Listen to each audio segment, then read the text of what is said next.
On,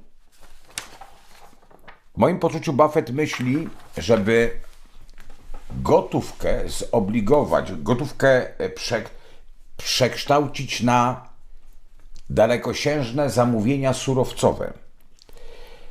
Na zasadzie takiej, że też tak po chłopsku to wytłumaczę, bo poczucie ciężko jest nieraz przetłumaczyć tak dosłownie.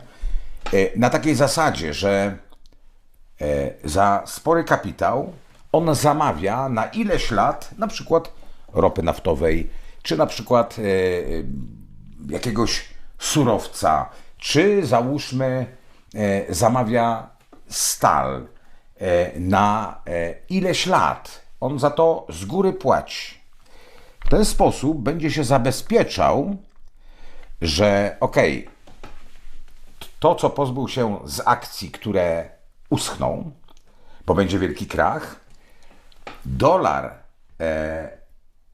przeżyje trzęsienie ziemi negatywne, więc on teraz tym dolarem, który za moment może się okazać pustym, kupuje, ma zamiar kupować lub kupuje surowce, rzeczy, które będą na pewno potrzebne i on to kupuje na lata. Może to i cwany zabieg, ponieważ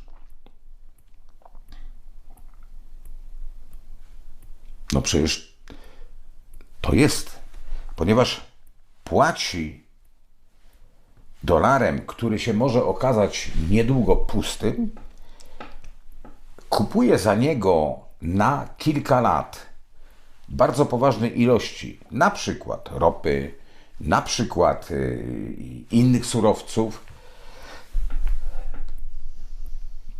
i nie musi tego magazynować. On po prostu to kupił, z góry zapłacił. I nie bierze odpowiedzialności za to, co się stanie lada moment, czy za jakiś czas z dolarem. Takie jest moje poczucie. I on dlatego to robi. On tworzy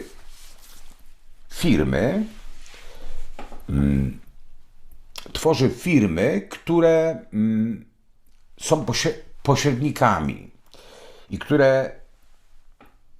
które dysponując gotówką, wykupują surowce na lata.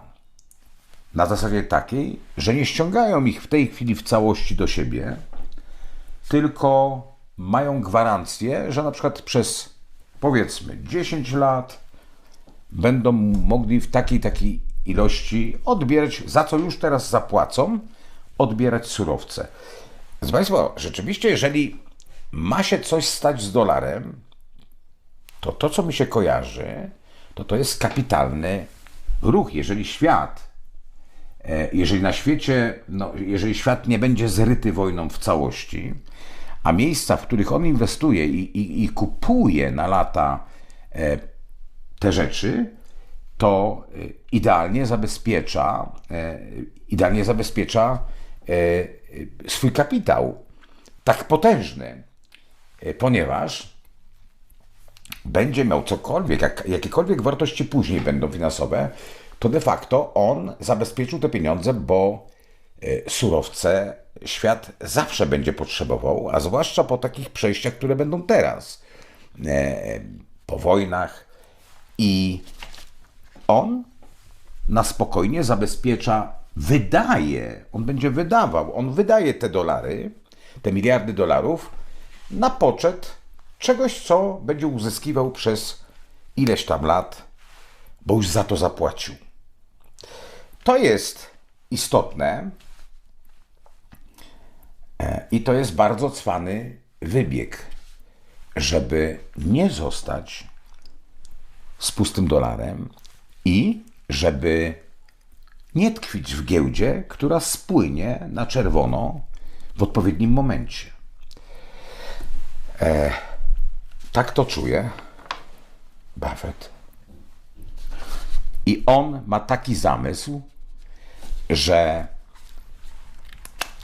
on nawet nie będzie zadawał sobie trudu, że potem, po tym krachu, jak on już ma wykupione zawczasu wydobycia różnych surowców, czy produkcji na przykład stali, czy innych tego typu produktów, on nie będzie musiał się nawet bawić w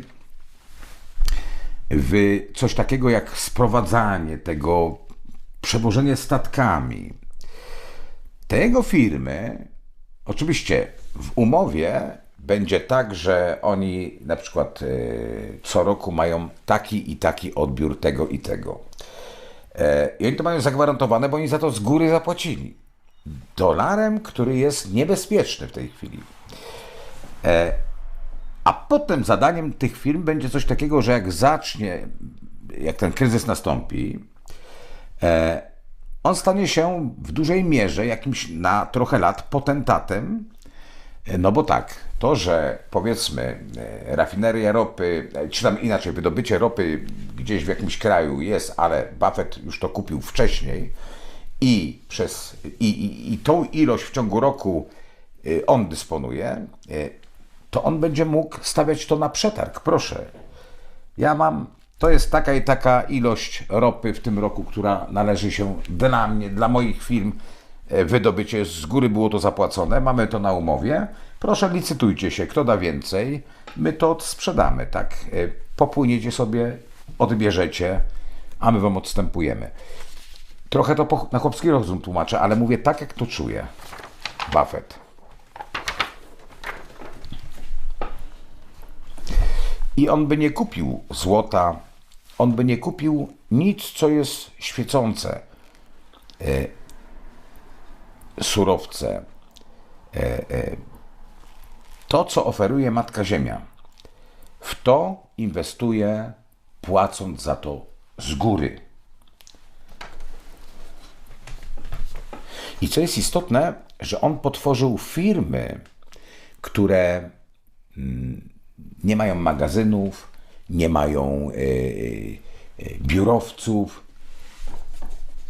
Firmy, które to są odpowiedni ludzie, którzy kontraktują, robi kontrakty i tak prawdę mówiąc, to nie będzie mówione, że to Buffett kupuje, bo to kupują różne firmy, podległe załóżmy jemu lub jakimś spółkom. Całkiem legalny interes.